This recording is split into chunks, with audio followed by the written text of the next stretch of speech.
بسم اللہ الرحمن الرحیم نحمده ونصلی علی رسولہ الکریم اما بعد۔ آج کی مجلس میں ہم آپ کے سامنے وہ چیزیں بیان کریں گے جن سے روزہ نہیں ٹوٹتا، جن چیزوں سے روزہ نہیں ٹوٹتا ان کا بیان ہے۔ فرماتے اگر روزہ دار بھول کر کچھ کھا لے یا پی لے یا بھولے سے ہم بستر ہو جائے تو اس کا روزہ نہیں ٹوٹتا۔ اگر بھول کر پیٹ بھر کر بھی کھا پی لے تب بھی روزہ نہیں ٹوٹتا، اور اگر بھول کر کئی دفعہ کھا پی لیا تب بھی روزہ نہیں ٹوٹتا، اس لیے کہ نبی صلی اللہ علیہ وسلم نے فرمایا من نسی وهو صائم فأکل او شرب فلیتم صومه فإنما اطعمه اللہ وسقاہ۔ فرمایا جو روزہ بھول کر کا یا پی لے تو اسے چاہیے کہ اپنا روزہ پورا کرے، اس لیے کہ اسے اللہ نے کھلایا اور پلایا۔ لیکن اس میں اس بات کا خیال رکھے کہ ایک بندے کو بھول ہو گئی، اسے یاد نہیں ہے کہ میرا روزہ ہے اور وہ کچھ کھا رہا ہے یا پی رہا ہے، لیکن اسے فوراً یاد آیا اور نوالا اس کے منہ میں تھا یا اسی طرح پانی کا گھونٹ اس کے منہ میں تھا تو فوراً اس پانی کے گھونٹ کو باہر کر دے اور اس نوالے کو بھی باہر کر دے۔ اگر یاد آنے کے بعد اس نوالے کو حلق کے اندر داخل کر دیا یا اسی طرح یہ پانی حلق کے اندر چلا گیا تو تب روزہ ٹوٹ جائے گا۔ اسی طرح فرماتے ہیں کہ ایک شخص کو بھول کر کچھ کھاتے پیتے دیکھا تو اگر وہ اس قدر طاقتور ہے کہ روزے سے زیادہ تکلیف نہیں ہوتی تو روزہ یاد دلانا واجب ہے، اور اگر وہ طاقت نہ رکھتا ہو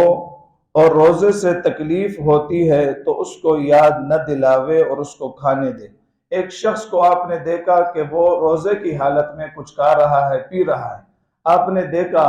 کہ وہ بہت کمزور ہے اور صحت مند نہیں ہے تو شریعت آپ کو اجازت دیتی ہے کہ بھئی آپ اسے کھانے پینے دیں، اس لیے کہ اس کے جسم میں طاقت نہیں ہے، قوت نہیں ہے اور اس کو کھانے کی ضرورت ہے۔ لیکن اگر وہ شخص طاقتور ہے اور روزہ رکھنے پر قادر ہے تو پھر آپ کو یاد دلانا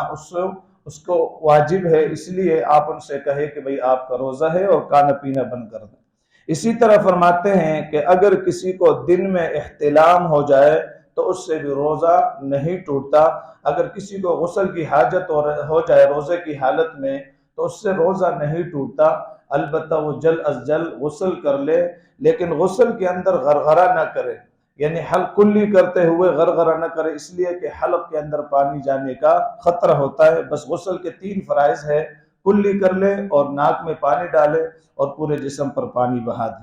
اسی طرح فرماتے ہیں کہ دن کو سرما لگانا، تیل لگانا، خوشبو سونگھنا یہ درست ہے، اس سے روزے میں کچھ نقصان نہیں آتا چاہے جس وقت ہو، بلکہ اگر سرما لگانے کے بعد تھوک میں یا رینٹ میں سرما کا رنگ دکھائی دے تو بھی روزہ نہیں ٹوٹتا، نہ مکروہ ہوتا ہے، یعنی سرما بھی استعمال کر سکتے ہیں، خوشبو اور اسی طرح تیل سر کی مالش اس سے کر سکتے ہیں، جسم کے کسی حصے پر لگا سکتے ہیں، اس سے روزہ نہیں ٹوٹتا۔ اسی طرح ایک اور مسئلہ بیان فرماتے ہیں کہ مرد اور عورت کا آپس میں ساتھ میں ایک ساتھ لیٹنا، یعنی میاں بیوی کا، بشرطے کہ کنٹرول ہو اور جماع کا اندیشہ نہ ہو تو میاں اپنے گھر والوں کے ساتھ وہ لیٹ سکتا ہے، اس سے روزے کے اوپر کوئی فرق نہیں آتا۔ اسی طرح فرماتے ہیں کہ حلق کے اندر مکھی چلی گئی یا آپ دھواں چلا گیا یا گرد و غبار چلا گیا تو روزہ نہیں ٹوٹتا، البتہ اگر قصداً ایسا کیا تو روزہ جاتا رہا۔ مثلا ایک شخص وہ موٹر سائیکل پر سفر کر رہا ہے اور تیزی کے ساتھ جا رہا ہے، اچانک وہ مکھی اس کے منہ میں آ گئی یا گرد و غبار اس کے منہ میں داخل ہوا تو اس سے روزہ نہیں ٹوٹتا دھواں وغیرہ سے، لیکن قصداً اگر وہ دھواں اپنے اس منہ میں داخل کرتا ہے تو اس سے پھر روزہ ٹوٹ جائے گا اس کا۔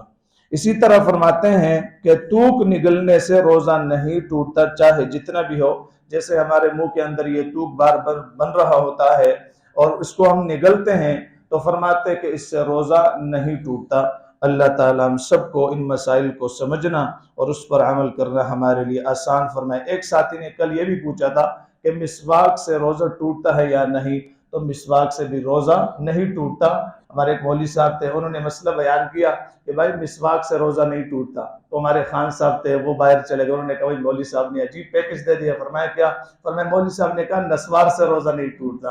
تو اللہ تعالیٰ ہم سب کو ان مسائل کو سمجھنا اور اس پر عمل کرنا ہمارے لیے آسان فرمائے۔ الحمدللہ رب العالمین والعاقبۃ للمتقین والصلاة والسلام علی رسولہ الکریم۔ ربنا آتنا في الدنيا حسنة وفي الآخرة حسنة وقنا عذاب النار۔